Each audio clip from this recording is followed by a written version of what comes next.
Hi, நம்ம channel வீடியோவை click பண்ணி பார்க்குறவங்க எல்லாருக்குமே தேங்க்யூ ஸோ மச். இன்னைக்கு வீடியோ என்னவா இருக்க போகுதுன்னு பார்த்தீங்கன்னா, நிறையா பேர் சொல்லி நம்ம கேட்டிருப்போம், நம்ம நல்லது நினச்சாதான் நல்லது நடக்கும் அப்படின்ட்டு. ஆனால் ஒரு ப்ராக்டிக்கல் ரியாலிட்டி ஒன்று இருக்குது. அது என்னன்னு பார்த்தீங்கன்னா, அது வந்து ரொம்ப டஃப்பாகவும் இருக்கும். பட் அது அது ஒன்று தான் வழி. அதை நீங்கள் ஃபாலோ பண்ணால் மட்டும்தான் உங்களோட நிறையா பேருக்கு இந்த ஃப்யூச்சர் ஆசைன்னு ஒன்று இருக்கு இல்லையா? என் ஃப்யூச்சரில் நான் இப்படி இருக்கணும் அப்படி இருக்கணும்னு யாரெல்லாம் நினச்சிட்டு இருக்கீங்களோ, உங்களோட எதிர்கால வாழ்க்கைக்கு நான் இப்போ சொல்கிற இந்த விஷயத்த நீங்கள் இன்றைக்கி ஸ்டார்ட் பண்ணிங்கன்னா கூட நீங்கள் நினச்ச மாதிரி ஒரு லைஃப்பை வந்து அச்சீவ் பண்ண முடியும். அது என்னென்னா, ஆல்ரெடி நான் சொன்ன மாதிரி நல்லதை நினச்சா நல்லது நடக்கும் அப்படின்றாங்க இல்லையா? அதே மாதிரி தான் நீங்கள் பாஸ்ட்டில் என்ன நினச்சிங்களோ அதுக்கேற்ற மாதிரி இப்போ நம்மளோட இந்த ப்ரெசன்ட் வந்து அமைஞ்சிருக்கு. இதை நிறைய பேர் ஏற்றுக்காம போகலாம், நம்பாமல் போகலாம். That's fine. அது வந்து அப் டு தெம். ஆனால் இந்த செகண்ட்லேருந்து உங்களுக்குன்னு ஒரு ஆசை இருக்கு இல்லையா? அந்த ஆசையை பற்றி நீங்கள் நிறையா பாசிட்டிவாக நினைக்கும் பொழுது என்ன நடக்குது அப்படிங்கிறது தான் இப்போ நம்ம வீடியோவில் போய் பார்க்கலாம். வீடியோக்குள்ளே போகலாம். லா ஆஃப் அட்ராக்ஷன் படி வாழ்கிறீங்க அப்படின்னா உங்களுடைய ப்ரெசன்ட் தாட் என்னவோ அதுதான் உங்களுடைய ஃப்யூச்சர் லைஃப். சரிங்களா? இன்றைக்கி நீங்கள் வந்து என்ன விதை போடுறீங்களோ அந்த மரம் தான் நாளைக்கு வரும் அப்படின்னு நிறைய பேர் சொல்லி நம்ம கேட்குறோம். அதுதான் உண்மை இல்லைங்களா? அதே மாதிரி தான் இப்போது நீங்கள் என்ன சூழ்நிலையில் வேணால் இருங்க. உங்களுக்கு லா ஆஃப் அட்ராக்ஷன் தெரிஞ்சிருக்கிறவங்களுக்கு சொல்கிறேன். ஏன்னா தெரியாதவங்களுக்கு வந்து இதை நம்ம எடுத்த உடனே நீங்கள் இந்த வீடியோ பார்க்குறீங்க அப்படின்னாலாம் கொஞ்சம் புரியறதுக்கு வந்து கஷ்டமாக இருக்கும். புரியாமல் போகாது. ஆனால் வந்து நிறையா நமக்கு கொஷின்ஸ் வரும். நிறையா ஆப்போசிட்டாக நமக்கு நிறைய கேள்விகள் வரும்பொழுது இதை வந்து நம்ம புரிஞ்சுக்கிறதுக்கு கொஞ்சம் டிலே ஆகும். அதுக்காக சொல்கிறேன். ஸோ இப்போ நீங்கள் லா ஆஃப் அட்ராக்ஷன் படி தான் வாழ்கிறீங்க அப்படின்னா ரொம்ப தெளிவு இருக்கணும், ஸ்பிரிச்சுவல் தாட்ஸ் இருக்கணும், அவேர்னஸ் எக்கச்சக்கமாக இருக்கணும். எனார்மஸ் அமௌண்ட் ஆஃப் அவேர்னஸ் இருந்ததுன்னா மட்டும்தான் இப்போ நான் சொல்கிற விஷயங்களை உங்களால் கனெக்டே பண்ணி பார்க்க முடியும். சரிங்களா? ஃபஸ்ட்டு திங் வந்து நம்ம வந்து நம்பணும். நான் சொல்லியிருப்பேன் இல்லையா? நமக்கு நல்லது தான் நடக்கும். எனக்கு லைஃப்பில் எது நடந்தாலும் அது நல்லது மட்டும்தான் நடக்கும். அந்த நல்லதை அனுபவிக்கிறதுக்கு தான் நான் பிறந்திருக்கேன். எஸ், நான் சந்தோஷமாக இருக்க தான் பிறந்திருக்கேன் அப்படிங்கிற அந்த ஒரு விஷயத்த நீங்கள் ஸ்ட்ராங்காக பிலீவ் பண்ணுங்கள். வேறு எதுக்குமே நீங்கள் பிறக்க கிடையாது. நீங்கள் வந்துட்டு ஒரு பணக்கார வாழ்க்கை, மெட்டீரியலிஸ்டிக் லைஃபாக இருக்கட்டும், இல்லை வந்து ஒரு ஸ்பிரிச்சுவல் லைஃபாக இருக்கட்டும், என்ன பண்ணால் உங்களுக்கு ஒரு ஹாப்பினஸ் வருதோ அந்த ஹாப்பினஸை நான் அனுபவிக்க தான் பிறந்திருக்கேன்னு வாழ்க்கையில் இங்கே உங்களை வந்து போட்டு என்ன வாட்டிகிட்டு இருந்தாலும் உங்களுடைய சப்கான்ஷியஸ் எப்படி இருக்கணும்? நான் சந்தோஷமாக இருக்கேன், ஹாப்பியாக இருக்கேன் அப்படிங்கிற அந்த எண்ணத்தில் இருந்து மாறக்கூடாது. இதுதான் வந்துட்டு ஒரு ஃபர்ஸ்ட் லைனு. இதை வந்து ப்ராக்டிக்கலாக இம்ப்ளிமெண்ட் பண்ணுறதுக்குங்கிறது ரொம்ப கஷ்டமான விஷயம்தான். ஏன்னா ரியாலிட்டியில் நம்ம கஷ்டத்தை அனுபவிச்சுட்டு இருக்கும்போது கற்பனையில் இல்லாத ஒரு விஷயத்தை நீங்கள் நினச்சி பாருங்கள், நடக்காத ஒரு விஷயத்தை நினச்சி பார்த்து அதை நடத்தி காட்டுங்க அப்படிங்கிறது எல்லாமே ரொம்ப கஷ்டமாக இருக்குமே அப்படின்னு நீங்கள் யோசிச்சா, யாருக்கெல்லாம் உங்களோட எண்ணத்துக்கு சக்தி இருக்குதுன்னு யாரெல்லாம் நம்புறீங்களோ, யாரெல்லாம் நினைக்கிறது கிடையாது, யாரெல்லாம் நம்புறீங்களோ அவங்க எல்லாருக்குமே நான் சொல்கிற இந்த பாயிண்ட் வந்து ரெசனேட் ஆகும். ஒரு விஷயத்தை நம்ம நினச்சிருப்போம், இல்லை ஏதோ ஒரு பொருள் வேணும், ஏதோ ஒன்று வேணும்னு ஆசைப்பட்டிருப்போம். அது இமீடியட்டாக நமக்கு வந்து கிடைக்கிறதுக்கு காரணம் என்ன? உங்களோட மனசில் விதைச்ச இல்லை உதிச்ச அந்த எண்ணம் இல்லையா? நீங்கள் நினச்ச ஒரு எண்ணம். இப்போ ஒரு சாக்லேட் வேணும்னு ஆசைப்பட்றீங்க, இல்லை ஒரு சைக்கிள் வாங்கணும், கார் வாங்கணும்னா மேஜிக்காக நடக்காது. ஆனால் அதுக்கான வேலையை செஞ்சு அந்த ஒரு எண்ணம் தானே. இன்றைக்கி நீங்கள் ஒரு விஷயத்தை அச்சீவ் பண்ணியிருக்கிறீங்கன்னு நினச்சி சந்தோஷப்படுறீங்கனாலே அதுக்கு ஸ்டார்டிங் புள்ளி ஒரு எண்ணம். ஸோ அந்த எண்ணம் தான் இன்றைக்கி உங்களை இங்கே வந்து ஒரு சக்ஸஸ்ஃபுல் பர்சனாக ஆக்கியிருக்குன்னு வச்சுக்கோங்களேன். இதே தான் எல்லாத்துக்கும். நீங்கள் அதை எதை வேணால் நினைக்கலாம், சின்னது பெருசு அப்படின்லாம் கிடையாது. ஸோ உங்களோட ஃப்யூச்சர் பற்றி யாருக்கெல்லாம் ஆசை பயங்கரமாக இருக்குங்க, என்னோடய வாழ்க்கை இப்படி தான் இருக்கணும்னு ஒரு கிளியர் பிக்சரில் நான் இருக்கேன் அப்படின்னு நீங்கள் நினச்சிங்கன்னா உங்களோட ப்ரெசண்ட்டில் தாட்ஸை நீங்கள் சேஞ்ச் பண்ணணும். புரியறதுக்காக சொல்கிறேன். 2 பேர் வந்து காரில் உட்காந்துருக்காங்க. ஒருத்தர் வந்து சென்னை போகணுன்னு சொல்கிறாரு, ஒருத்தர் வந்து கேரளா போகணுன்னு சொல்கிறாங்க அப்படின்னு வச்சுக்கோங்களேன். இப்போ இந்த இடத்துல வந்துட்டு யார் வந்து எந்த ஊர் போய் சேர முடியும்? ஏதாவது ஒரு ஆப்ஷன் சொல்லுங்கள், இல்லை ஏதாவது ஒரு ஐடியா சொல்லுங்கள் அப்படின்னா, சென்னையிலையும் முக்கியமான வேலை இருக்குதுன்னு வச்சுக்கோங்க, கேரளாலையும் முக்கியமான வேலை இருக்குது. சரி, இப்போ வந்து நம்ம பாதியே போகலாம். பாதி தூரம் நான் வந்து சென்னை வரைக்கும் ஓட்டுறேன், திரும்பிட்டு நீ பாதி தூரம் கேரளா வரைக்கும் ஓட்டு அப்படின்னு சொல்லி எல்லாம் நம்ம பண்ணால் கடைசி வரைக்கும் நம்மளோட அந்த டெஸ்டினேஷனே போய் ரீச் பண்ண முடியாது. அந்த மாதிரி தான் நம்ம பாடி தான் காரு. நம்மளோட மைண்டும் ஹார்ட்டும் மாற்றி மாற்றி ஒன்று சொல்லி, நீ இதை செய், அதை செய், இதை பண்ணாத, அதை பண்ணாத, இதுதான் உனக்கு கரெக்ட், இது உனக்கு தப்பு, இது இவங்களை நம்பு, அவங்கள நம்பாது அப்படின்ட்டு நிறைய ஒரு கயோட்டிக்காக நம்மளோட மைண்டு வந்து நம்மளை வச்சுட்ருக்கு இல்லையா? இதில் வேற நமக்கு இந்த லாஜிக்கல் பிரெயின் ஒன்று இருக்குது, அப்புறமா வந்துட்டு ஒரு நம்மளோட அந்த மேனிஃபெஸ்டிங் பண்ணுறதுக்கான ஒரு ரைட் பிரெயின் இருக்குது. இப்படி எவ்வளோ இருந்தாலும் முதல்ல நம்ம அது எல்லாத்தையுமே கேட்டு ஃபஸ்ட்டு கேட்கணும். ஒரு விஷயம் இப்படி நமக்கு தெரிய வருதுன்னா சைலண்ட்டாக கேட்கணும். அதுக்கப்புறம் அதை நம்ம ஆராய்ச்சி பண்ணுறது எல்லாம் அடுத்தது. முதல்ல கேட்குறோம், கேட்டு அதை லிசன் பண்ணுறோம். லிசன் பண்ணிவிட்டு அதில் எந்த அளவுக்கு உண்மை இருக்குது அப்படின்னு நீங்கள் உங்கள் லைஃப்பில் நடந்த பாஸ்ட் விஷயங்களை நீங்கள் பாசிட்டிவாக நீங்கள் மேனிஃபெஸ்ட் பண்ண விஷயங்களை யோசிச்சு பார்த்தீங்கன்னாவே உங்களுக்கு தெரியும், ஆமாம்ல இதை நான்ல பண்ணேன், எனக்கு ஒரு விஷயம் வேணும்னு நான் தானே மேனிஃபெஸ்ட் பண்ணியிருக்கேன் அப்படின்ற ஒரு நம்பிக்கை உங்களுக்கு வரும்பொழுது என்ன ஆகும்னா, ஃப்யூச்சரையும் நீங்கள் அப்படி தான் மேனிஃபெஸ்ட் பண்ணணும். சின்ன சின்ன விஷயங்களுக்கு மேனிஃபெஸ்ட் பண்ணுறதுங்கிறது வேற. இன்னைக்கு ப்ரெசண்ட்டில் முழுக்க முழுக்க உங்களோட லைஃப் பற்றின கனவுகள் உங்கள் பிரெயினில் ஓடிக்கிட்டே இருக்கணும். சப்கான்ஷியஸ் அப்படிங்கிறது என்னென்னா, எப்போவுமே சப்கான்ஷியஸ் ஓப்பனில் தான் இருக்கும், எப்போவுமே ஒர்க் பண்ணிருப்போம்.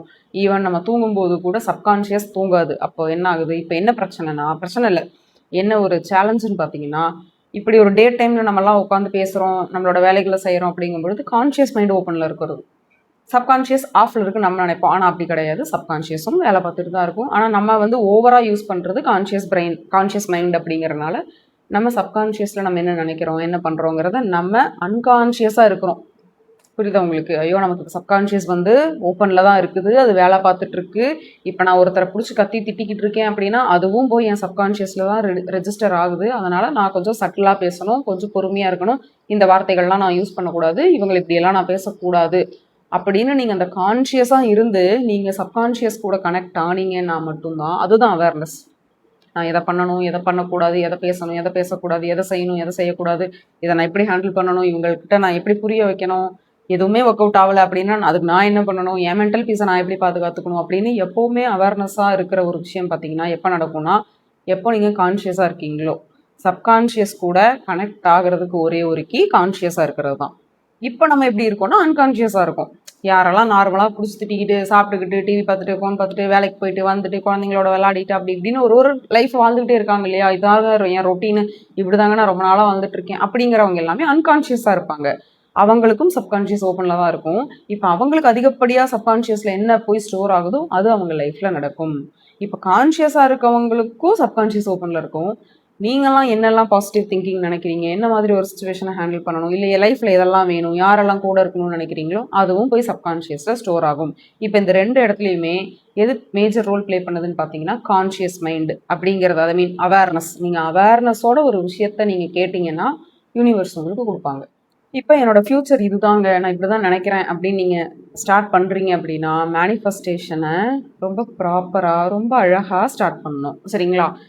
நீங்கள் வந்து ஒரு கன்ஃபியூஸ்டு ஸ்டேட்டில் இருந்துக்கிட்டு ஒரு ஃப்யூச்சருங்கிறது ஒரு பெரிய விஷயமா சொல்லுவோம். ஆனால் நான் என்ன பொதுவாக சொல்வேன்னா, ஃப்யூச்சர்லாம் ஒன்றும் கிடையாது, இதுதான் இப்போ பேசுகிறோம் இல்லையா, இது உண்மை. இன்னைக்கு அதாவது நேற்றையும் மாற்ற முடியாது, நாளைக்கும் நம்மளால் எதுவுமே பண்ண முடியாது.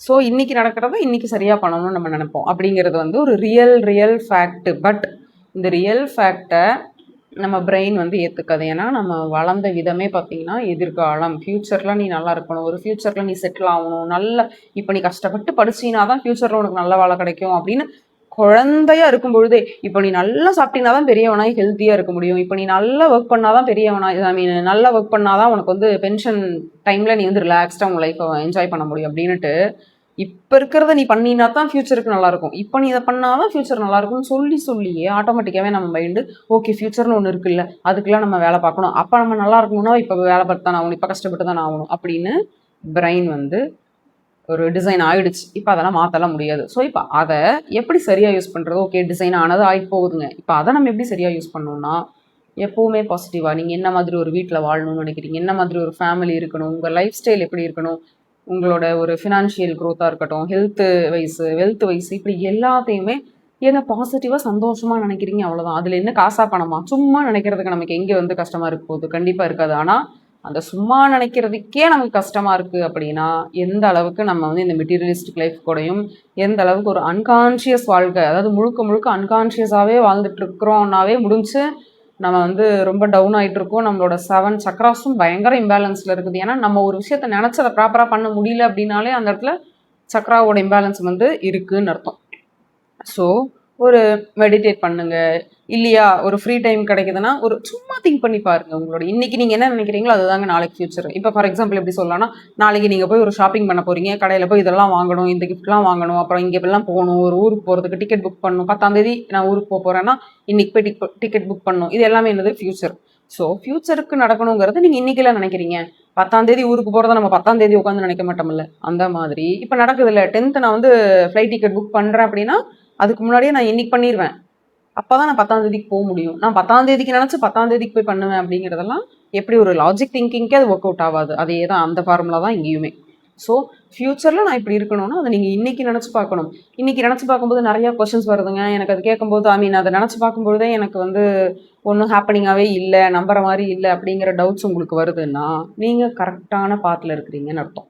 ஏன்னா நம்ம மைண்டு வந்து நீங்கள் என்ன நினைக்கிறீங்களோ அதை கொஷினே கேட்காம அக்செப்ட் பண்ணுது அப்படின்னா அப்படியெல்லாம் யாருக்குமே பண்ணவே பண்ணாது. நீங்கள் ஒரு விஷயத்த நினச்சி பார்க்குறீங்க, இந்த பொண்ணு கூட கல்யாணம் பண்ணுற மாதிரி நினச்சி பார்க்க ஸ்டார்ட் பண்ணி கண்ணை மூடி அந்த விசுவலைசேஷனுக்குள்ளே போனீங்கன்னு வைங்களேன், அடுத்தடுத்தது கேள்வி கேட்கும். அப்படியே பாதி போயிட்டு இருக்கும். சடனாக ஒரு கொஷின் வரும், இல்லை வந்து சடனாக ஒரு டிவியேட் ஆகும், டிஸ்ட்ராக்ட் ஆகும். ஸோ இது எல்லாமே என்னது ப்ராக்டிஸ். இதையெல்லாம் நம்ம ப்ராப்பராக கடந்து வந்தால் இது எதுவுமே ஸ்ட்ரகிள்ஸ் கிடையாது. இந்த மாதிரியான டீவியேஷன், ஸ்ட்ரகிளிங் பீரியட் எல்லாத்தையுமே நம்ம கிராஸ் பண்ணி வந்தால் தான் ஃப்யூச்சருக்கு உண்டான ஒரு அழகான விசுவலைசேஷனும் இல்லை ஃப்யூச்சருக்கு உண்டான ஒரு மைண்ட் செட்டு. உங்களோட மனசை தெளிவாக வச்சுக்கணும். மைண்டு எந்த அளவுக்கு கிளியராக வேலை பார்க்குதோ அந்த அளவுக்கு தான் நம்மளோட ரியாலிட்டியில் நம்ம நல்லா இருக்க முடியும். சப்கான்ஷியஸில் நீங்கள் எந்த அளவுக்கு நல்ல விஷயங்களை போடுறீங்களோ, எந்த அளவுக்கு ஒரு மாதிரி ஃபுல் ஃப்ளெஜ்டு ஃபுல் பேக்கேஜ்டு ஒரு பாசிட்டிவ் சோலாக நீங்கள் மாற மாற உங்களுக்கு தேவையானது வந்து ஆட்டோமேட்டிக்காக நடக்குங்கிறத வந்து நான் எப்போவுமே சொல்லுவேன். அதுக்கு வந்து நீங்கள் இந்த டெக்னிக் பண்ணுங்கள், இந்த மெத்தட் பண்ணுங்கன்னே கிடையாது. இதுதான் மெத்தடே, நீங்கள் வாழ்கிறது தான் மெத்தடே. சரிங்களா? இப்போ சொல்கிறேன் பாருங்கள். யாருக்கெல்லாம் ஃப்யூச்சர் நல்லா இருக்கும்னு நினைக்கிறீங்களோ அவங்க உங்களோட மைண்டு கேட்குற எல்லா நெகட்டிவான கேள்விகளையும் பயப்படாமல் அதுக்கு ஆன்சர் பண்ணுங்கள். அதை நான் பார்த்துக்குவேன், அதை நான் சரி பண்ணிக்குவேன். இந்த கொஷின்ஸ் கேட்குறாங்கன்னா இதுக்கு இந்த சொல்யூஷன் இருக்குது அப்படின்னு நீங்கள் சொல்யூஷன் கொடுக்க என்ன ஆகுதுன்னா நீங்கள் உங்கள் மைண்டுக்கு சொல்யூஷன் கொடுக்கல, நீங்கள் உங்களுக்கு சொல்யூஷன் கொடுக்குறீங்க. ஸோ உங்களுக்கு பாதையில் வந்து இருக்கிற எல்லா அந்த ஹர்டில்ஸுமே போயிடும். ஒன் ஃபைன் டேல என் ஃப்யூச்சர் இதுதான், இப்படி தான் இருக்க போகுது அப்படிங்கும்பொழுது அதை நீங்கள் நினைக்கும் பொழுதே ஜாலியாக இருக்கும். நல்லா ஒரு ஜில்லுன்னு இருக்கும். ஓகே, இதுதான்ப்பா நம்ம வாழ்க்கை, இப்படி தான்ப்பா வாழ போகிறோம் அப்படிங்கிற அந்த ஹாப்பினஸில் ஃப்யூச்சருக்கு நீங்கள் மேனிஃபெஸ்ட் பண்ணுற அந்த ஹாப்பினஸை ப்ரெசண்ட்டில் அப்படியே வாழணும். நீங்கள் வந்து ஃப்யூச்சருக்கு மட்டும் நல்லா உட்காந்து ஒரு 24 மணி நேரத்தில் ஒரு 15 நிமிஷமோ இல்லை 10 நிமிஷமோ உட்காந்து அதுக்கு நல்லா ப்ராக்டிஸ் பண்ணிவிட்டு மீதி இருக்க 23 மணி நேரமும் சும்மா வந்து கம்ப்ளைண்ட் பண்ணிக்கிட்டு நெகட்டிவாக இருந்துட்டு திட்டிக்கிட்டு அது வந்து மேனிஃபெஸ்ட் பண்ணிட்டீங்களான்னு கேட்டால் மேனிஃபெஸ்ட் ஆகாது. உங்களுடைய எமோஷன்ஸ் எந்த அளவுக்கு ஹையாக இருக்கோ, எந்த அளவுக்கு வந்து அப்படியே ஸ்ட்ராங்காக இருக்கோ அதை மட்டும் தான் யூனிவர்ஸ் எடுத்துக்குவாங்க. மொத்த டேயில் நீங்கள் 15 நிமிஷம் தான் இந்த பையன் வந்து விசுவலைஸ் பண்ணியிருக்கான் அப்படின்ட்டு அதுக்கேற்ற மாதிரியான பலன் தான் கிடைக்கும். நீங்கள் ஒரு கார் வாங்கணும்னு ஆசைப்பட்டிருப்பீங்கன்னா மேபி அந்த காரோட விளம்பரத்தை நீங்கள் டிவியில் பார்க்க முடியும், அவ்வளோதானே தவிர வேற உங்களுக்கு பெரிய இம்ப்ரூவ்மெண்ட் ஏதாவது இருக்குமான்னு கேட்டால் இருக்காது. ஏன்னா நீங்கள் நினச்சதுக்கு உண்டான ஒரு பலன் கிடச்சிருச்சு. ஸோ எஃபோர்ட் ரொம்ப முக்கியம். உங்களோட மைண்டு கேட்குற கொஸ்டினுக்கு உங்கள் கையில் ஆன்சர் இருக்கணும். இங்கே எங்கேயுமே கில்ட் ஆகாதீங்க, நெகட்டிவ் ஆகாதீங்க. இதுதான் அந்த ப்ரொசீஜரே இப்படி தான் இருக்கும். நீங்கள் அந்த ப்ரொசீஜரையும் அந்த ப்ராசஸையும் அக்செப்ட் பண்ணும்போது என்ன ஆகும்னா, எந்த அளவுக்கு நீங்கள் ஃப்யூச்சருக்கு இம்பார்ட்டன்ஸ் கொடுத்து வாழ்ந்துட்டு இருந்தீங்களோ அந்த அளவுக்கு ஆட்டோமேட்டிக்காக உங்களுக்கு நம்மளோட ப்ரெசன்ட் லைஃப்பை பற்றின ஒரு அருமை தெரிய ஆரம்பிக்கும். சரிங்களா? நம்மளோட ப்ரெசன்ட் லைஃப் நம்ம இப்போ கையில் வச்சுருக்கோம். இந்த லைஃப்பை என்ன பண்ணலாம், இந்த லைஃப்பை எப்படி நம்ம நல்லா சேஞ்ச் பண்ண முடியும், இன்னும் எப்படி ஹாப்பியாக வாழலாம் அப்படிங்கிற மாதிரி நம்ம யோசிக்க ஆட்டோமேட்டிக்காக நம்மளோட ஃப்யூச்சரும் மாறிக்கிட்டே இருக்கும். ஏன்னா அந்த கர்மாங்கிறது ஒரு பெரிய மேஜர் ரோல் வந்து ப்ளே பண்ணது இல்லைங்களா? ஸோ கர்மாப்படி நீங்கள் வாழ்ந்துட்டு இருக்கும் பொழுது அக்செப்ட் பண்ணுறீங்க, எல்லாத்தையும் அக்செப்ட் பண்ணும்பொழுது உங்களோட மனசு வந்து ஒரு தெளிவுக்கு வந்துடும். அப்புறம் வந்துட்டு நிறைய விஷயங்கள் வந்து சேஞ்சஸ் நீங்கள் பார்க்க ஆரம்பிப்பீங்க. உட்காந்து என்னைக்காவது நீங்கள் பொறுமையாக உட்காந்து நான் ஏன் இதை பண்ணுறேன், இது இப்படி நடந்திருக்கா, இவங்க இப்படி சொல்லியிருக்காங்களா, அவங்க அப்படி சொல்லியிருக்காங்களா, இதுக்கு நம்ம இப்படி பேசியிருக்கக்கூடாது, அவங்கள நம்ம ஜட்ஜ் பண்ணியிருக்கக்கூடாது அப்படின்ட்டு மொத்தமாக உங்களை செல்ஃப் அனலைஸ் பண்ணி பார்த்துருக்கீங்களான்னு நீங்கள் பாருங்கள். அதையெல்லாம் நீங்கள் ஸ்டார்ட் பண்ணுங்கள். சேம் டைம் நீங்கள் வந்து மேனிஃபெஸ்டேஷனையும் உங்கள் ஃப்யூச்சருக்காக ஸ்டார்ட் பண்ணுங்கள். ஸோ இது ரெண்டுமே பேலன்ஸ்டாக போகும்பொழுது உங்களோட குணம், ஒரிஜினல் கேரக்டர்னு ஒன்று இருக்குங்க எல்லா சோலுக்குமே. எல்லாமே அந்த எப்படி சொல்கிறது, சோல் அப்படின்னாலே நம்மளோட கடவுள் தன்மைன்னு தானே சொல்கிறோம். அந்த கடவுள்கிட்ட இருக்க அந்த அன்பு, கருணை அது மட்டும்தான் நம்மக்கிட்ட இருக்குது. இடையில நம்ம வந்துட்டு எல்லாத்தையும் போட்டு குழப்பி கன்ஃபியூஸ் பண்ணி ஒரு மாதிரி கோவம், அது இதுன்னு அரகன்ஸ், ஈகோன்னு நிறைய வச்சு வாழ்ந்துட்டுருக்கோம். அதை எல்லாத்தையும் கைவிட்டுட்டு நீங்கள் முழுக்க ப்ரெசன்ட் லைஃபையும் ஃபோக்கஸ் பண்ணுங்கள். அந்த ப்ரெசன்ட் லைஃப் மேனிஃபெஸ்டேஷனில் கண்டிப்பாக உங்களோட ஃப்யூச்சர் எப்படி இருந்தாலும் மாறும். சரிங்களா? இங்கே மாறாமல் போகிறதுக்கெலாம் வாய்ப்பே கிடையாது. அதுதான் விதி மதியால் வெல்ல முடியும்னு சொல்கிறதுக்கு அதுவும் ஒரு வீடியோ இருக்குது நம்ம சேனலில், டைம் இருந்தால் போய் பாருங்கள். இப்போ மதிங்கிறது என்னென்னா இங்கே நம்மளோட அந்த மைண்ட் செட் அப்படி புரிஞ்சுக்கலாம். நமக்கு எப்படி புரியுமோ அதை புரிஞ்சுக்கிட்டு நம்ம லைஃப் வந்து சேஞ்ச் ஆகணும். இங்கே எல்லாருமே வாழ்கிறது எதுக்கு, இங்கே எல்லாருமே ஓடுறது எதுக்கு, வாழ்க்கையில் ஒரு மாற்றம் வேணும், ஒரு நல்ல மாற்றம் வேணும் இல்லையா? அந்த மாற்றம் நடக்கணும் அப்படின்னா நீங்கள் உங்கள் மனசை கொஞ்சம் மாற்றணும். மனசை மாற்றணும்னு நீங்கள் நினைக்கணும். உங்களோட மைண்டை நீங்கள் மாற்றணும்னு நீங்கள் நினச்சா மட்டும்தான் எல்லா சேஞ்சஸுமே உங்களை தேடி வரும். ஸோ இன்னைக்கு நீங்கள் என்ன நினச்சிட்டு இருக்கீங்களோ, இன்னைக்கு என்ன பேசிகிட்டு இருக்கீங்களோ, அதுதான் நாளைக்கு உங்களோட ஃப்யூச்சரில் வரப்போகுதுங்கிற அந்த அவேர்னஸில் இருந்தீங்கன்னா, இன்னைக்கு நீங்கள் உங்களை சரி பண்ணிக்குவீங்க. ஸோ எல்லாமே உங்களுக்கு பாசிட்டிவாக நடக்கணும் அப்படின்னா, ஃப்யூச்சருக்காக ஓடுற அதே சமயத்தில் ப்ரெசண்ட்டில் உங்களை நீங்கள் கவனமாக பார்த்துக்கோங்க. தேங்க்யூ.